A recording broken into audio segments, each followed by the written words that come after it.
State and federal officials continue to survey the widespread destruction caused by Hurricane Helene. Our nation's emergency funds are running low.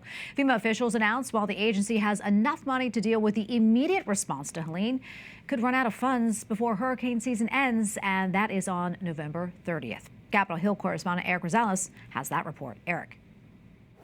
Good evening, Tracy. This is definitely not the news you want to hear, especially if you're living in the southeast part of the country. The Federal Emergency Management Agency, also known as FEMA, says it has enough money to handle the latest disaster, but the $20 billion that it has in reserves could be depleted soon.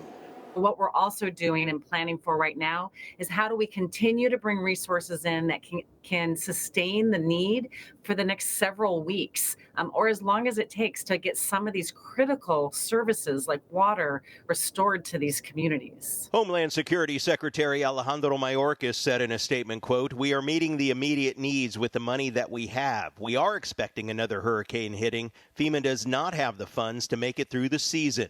As of Monday, President Joe Biden was weighing whether he needed to call Congress back into session to approve more funds. Lawmakers aren't due to return to the Capitol until November 12th.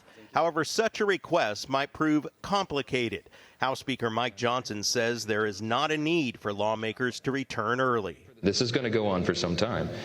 We certainly are grateful for all the first responders who are actively working under very difficult conditions.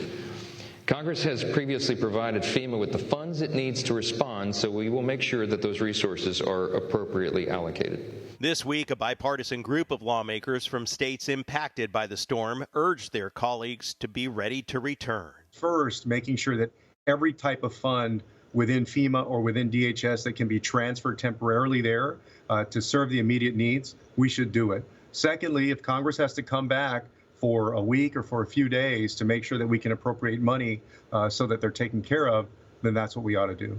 Others say Secretary Mayorkas has spent billions to house and aid illegal migrants, taxpayer money that should be going to help Americans. The people of Asheville are really scratching their head that they're hearing from the DHS secretary they're out of money to help them, but they still have money to help people who have come to this country illegally. FEMA says there's about 4,500 federal personnel on the ground in states hard hit by the recent hurricane, but residents say that help isn't arriving quick enough, and they are frustrated as the death toll continues to rise. At the Capitol, Erik Rosales, EWTN News Nightly.